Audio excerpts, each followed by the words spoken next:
Halo teman-teman semua, balik lagi bersama kita admin Yuna di channel Yuzurunime. Oke, pada kesempatan video kita kali ini kita akan membahas seluruh alur cerita dari anime Attack on Titan dari season 1 hingga season 3. Sebelum masuk pembahasan, kami harap dukungan subscribe dan like-nya dari teman-teman agar admin tambah semangat dalam membuat konten. Oke, tanpa lama-lama lagi, berikut pembahasannya. Let's go. Anime Attack on Titan berlatarkan di pulau kecil bernama Pulau Paradis. Dikisahkan saat ini umat manusia berada di ambang kepunahan karena ancaman monster raksasa yang menyerupai manusia. Mereka biasa disebut dengan Titan. Titan sendiri memiliki kecenderungan untuk memakan manusia. Dan selama 100 tahun terakhir, umat manusia bisa bernapas lega karena mereka saat ini dilindungi dinding berlapis 3 yang ada di Pulau Paradis. Kita masuk ke inti cerita. Anime ini mengisahkan seorang anak laki-laki bernama Eren Yeager. Ia tinggal bersama ayah dan ibunya dan juga seorang gadis yang diangkat menjadi bagian keluarganya karena kedua orang tua gadis tersebut telah tewas. Ia bernama Mikasa Ackerman. Di masa kecil Eren, ia selalu ditemani dua sahabatnya, yaitu Mikasa dan Armin. Namun kehidupan damai Eren harus pupus setelah jebolnya dinding Maria karena serangan armor Titan dan kolosal Titan. Sehingga para Titan liar pun bisa masuk. Dan pada kejahatan tersebut menewaskan kedua orang tua Eren dan juga hancurnya kampung halaman Eren. 5 tahun pun berlalu. Kini, Eren, Mikasa, dan Armin mendaftar menjadi kadet militer Paradis. Dan setelah mereka lulus, mereka bisa memilih dari 3 pasukan khusus, yaitu pasukan pengintai, pasukan The Garrison, dan juga pasukan polisi militer. Namun di saat hari kelulusan, mereka dikejutkan dengan munculnya kembali kolosal Titan, lalu menjebol dinding Rose, sehingga para Titan bisa masuk dan menyerang penduduk. Pada insiden tersebut, banyak sekali teman seangkatan Eren yang tewas, termasuk Eren yang ditelan salah satu Titan karena Eren yang mencoba menyelamatkan Armin. Melihat hal tersebut membuat Armin dan Mikasa sangat shock. Namun di saat bersamaan, tiba-tiba muncul Titan misterius yang menghajar sesama Titan. Dan setelah tenaga Titan tersebut habis, di sini terungkap, ternyata sosok dari Titan tersebut adalah Eren.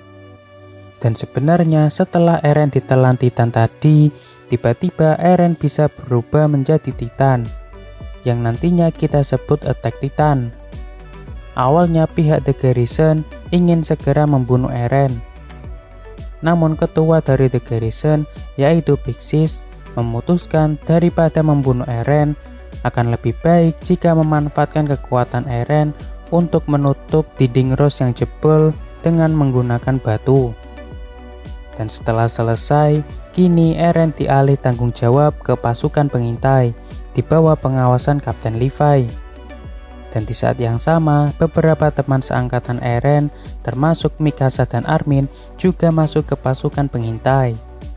Lalu misi pertama mereka kali ini adalah untuk menangkap salah satu penyusup dengan menggunakan Eren sebagai umpannya. Dan benar saja, ternyata penyusup tersebut adalah Titan yang berwujud wanita atau biasa disebut female Titan. Di sini pasukan pengintai menduga bahwa female Titan juga sama seperti Eren yang memiliki wujud manusia. Namun sayangnya, female Titan berhasil lolos. Lalu rencana selanjutnya, berkat kecerdasan Armin, pasukan pengintai berhasil menangkap sosok female Titan yang ternyata ia merupakan teman seangkatan Eren.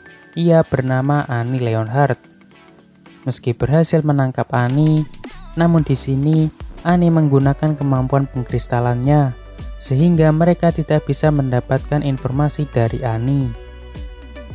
Di saat bersamaan, ternyata beberapa teman Eren sedang dicurigai sebagai teman Annie, yang mana mereka diduga adalah sosok dari armor Titan dan juga Colossal Titan. Saat ini mereka sedang diasingkan di suatu rumah. Namun tiba-tiba mereka dikejutkan dengan munculnya beberapa Titan di dalam dinding Rose. Bahkan Mike sempat bertemu sosok Titan aneh menyerupai kera. Kita sebut saja Beast Titan. Titan tersebut ternyata bisa berbicara layaknya manusia. Lalu Beast Titan pun membunuh Mike. Mengetahui keanehan tersebut, pasukan pengintai yang sedang berjaga memutuskan mengajak teman seangkatan Eren untuk menyelidiki dinding yang diduga telah dijebol. Namun setelah diselidiki, ternyata tidak ada dinding yang jebol. Hari menjadi malam. Mereka memutuskan untuk beristirahat di sebuah kastil kosong. Namun lagi-lagi mereka dikejutkan dengan para Titan yang menyerang mereka di malam hari, yang mana biasanya para Titan tidak akan bangun saat malam hari. Lalu salah satu teman dekat Krista, yaitu Ymir, tiba-tiba berubah menjadi Titan, lalu menyelamatkan orang-orang yang ada di kastil. Meski bisa menjadi Titan, di sini Ymir bukanlah bagian dari teman Annie. Dan di saat bersamaan, Eren dan pasukan pengintai yang lainnya pun datang.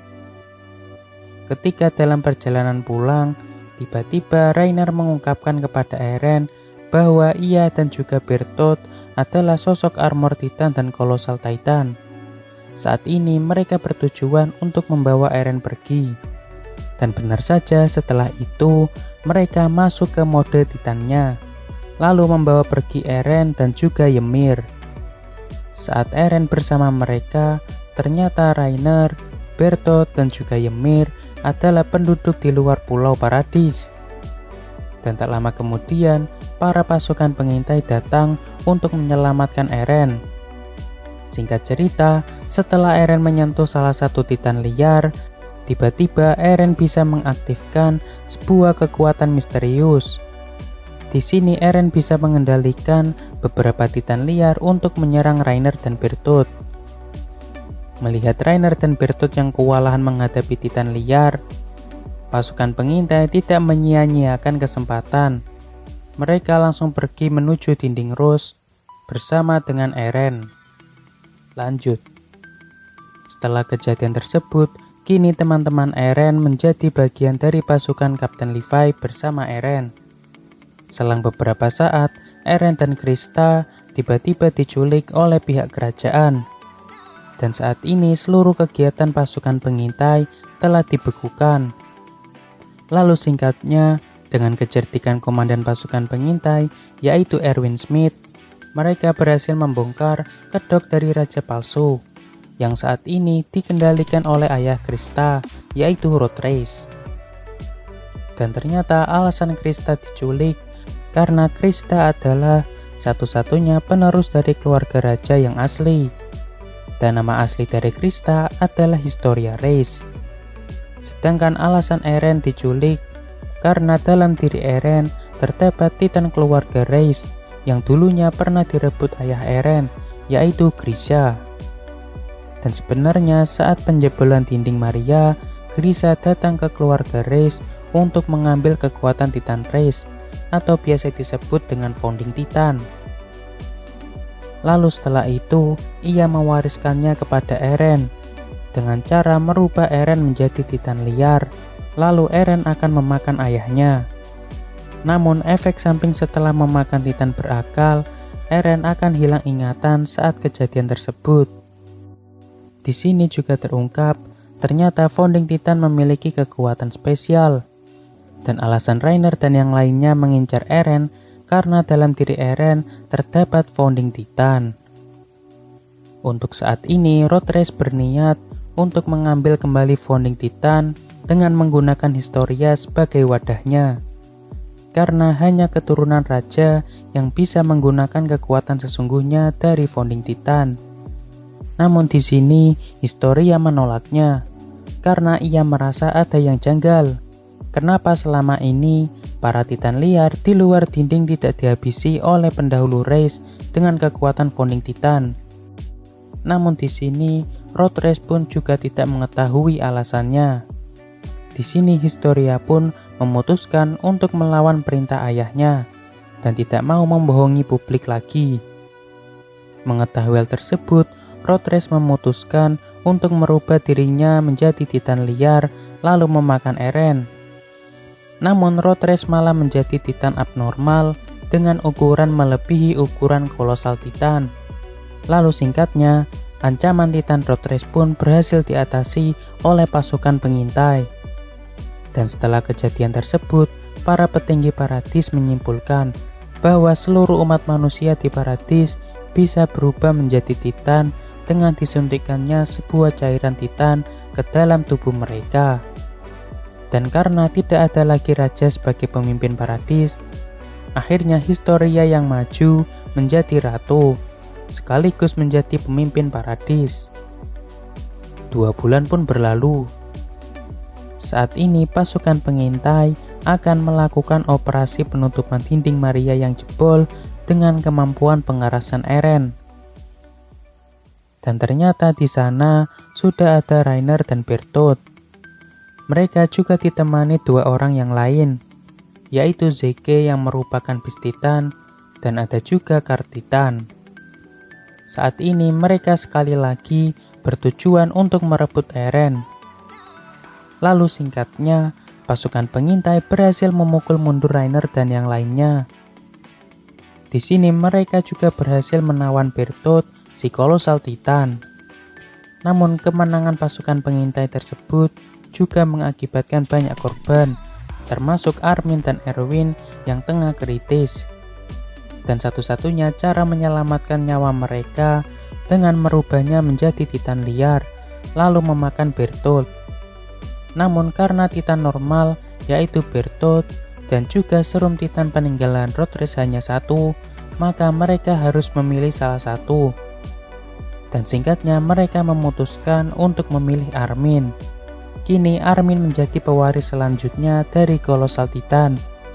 Dan sebagai gantinya Erwin pun harus tewas. Lalu misi mereka saat ini adalah menuju rumah Eren dengan tujuan untuk mencari peninggalan dari Grisha. Dan yang mereka temukan adalah sebuah buku yang di dalamnya berisi tentang fakta dunia luar, yang mana sebenarnya saat ini masih ada umat manusia lain di luar Pulau Paradis. Dikisahkan 2000 tahun lalu terdapat sebuah ras yang bernama ras Eldia. Ras Eldia ini adalah ras yang gemar membantai sebuah daerah. Suatu ketika salah satu nenek moyang ras Eldia yang bernama Ymir mendapatkan kekuatan Titan. Dan hingga saat ini ras Eldia keturunan Ymir memiliki sel yang dapat merubah diri mereka menjadi Titan. Namun rata-rata dari mereka akan menjadi Titan tidak berakal. Dan hanya ada 9 Titan spesial atau Titan berakal yang mewarisi kekuatan Ymir. Mereka adalah Attack Titan, Armor Titan, Female Titan, Colossal Titan, Beast Titan, Guard Titan, Jaw Titan, Warhammer Titan, dan Founding Titan. Dan untuk cara mewariskan 9 Titan tersebut cukup dengan memakan salah satu dari Titan 9 tersebut. Namun setelah 7 kekuatan Titan berhasil direbut Marley dan juga sang raja yang pindah ke Paradis, kini ras Eldia terbagi menjadi 2, yaitu yang pertama ada Eldia Marley, yang mana mereka diberikan tempat tinggal di Marley. Namun di sana mereka mendapatkan diskriminasi dari orang-orang Marley dan juga orang luar. Lalu yang kedua adalah ras Eldia Paradis, yang mana mereka adalah pengikut setia dari sang raja. Dan di Pulau Paradis, sang raja dengan kekuatan founding titannya membangun dinding yang di dalamnya ada ribuan hingga jutaan kolosal titan, agar Marley tidak bisa macam-macam lagi dengan sang raja. Di saat bersamaan, Eren tak sengaja telah melihat ingatan ayahnya dulu, yang ternyata Grisha dulunya adalah pasukan pemberontak Marley. Dan tujuannya saat itu adalah merebut kekuatan founding titan, agar ras Eldia di Marley tidak mendapatkan diskriminasi lagi. Grisha juga telah menikah dengan keturunan Raja Eldia, dan memiliki seorang anak yang bernama Zeke. Namun karena Grisha terlalu menekan Zeke agar membantu pasukannya, pada akhirnya Zeke mengadukan kedua orang tuanya dan pasukan pemberontak kepada Marley. Sehingga Grisha dan kawan-kawannya, termasuk istrinya, dibawa ke Pulau Paradis untuk dirubah menjadi Titan liar. Yap, ternyata selama ini Titan-Titan liar yang ada di Pulau Paradis adalah Eldia Marley yang dirubah menjadi Titan karena dianggap telah melakukan kesalahan. Di sini juga terungkap, ternyata alasan Eren sebelumnya bisa mengaktifkan kekuatan Founding Titan karena Eren bersentuhan dengan Titan istri Grisha yang merupakan keturunan raja. Dan singkatnya, Grisha berhasil selamat berkat bantuan Eren Kruger, sang pewaris Attack Titan saat itu. Lalu Kruger mewarisi Attack Titannya kepada Grisha, lalu meneruskan perjuangannya untuk mengambil kembali kekuatan Founding Titan. Dan setelah sampai di dinding, Grisha menikah lagi dan memiliki putra, yaitu Eren Yeager. Lanjut. 1 tahun sejak perebutan dinding Maria pun berlalu. Kini pasukan pengintai berhasil menghabisi seluruh Titan di luar dinding. Dan untuk pertama kalinya mereka berhasil melihat lautan. Di sini mereka sangat senang, namun tidak dengan Eren, karena Eren telah melihat ingatan ayahnya. Dan saat ini Eren beranggapan bahwa musuh besar mereka adalah manusia yang ada di luar Pulau Paradis. Oke, untuk pembahasan Attack on Titan season 1 hingga season 3 cukup sampai di sini. Terima kasih buat teman-teman yang telah menonton video kita sampai selesai. Dan kami harap bantuan subscribe dan like-nya dari teman-teman. Mohon maaf kalau ada kesalahan, kami admin Yuna pamit undur diri. See you in the next video.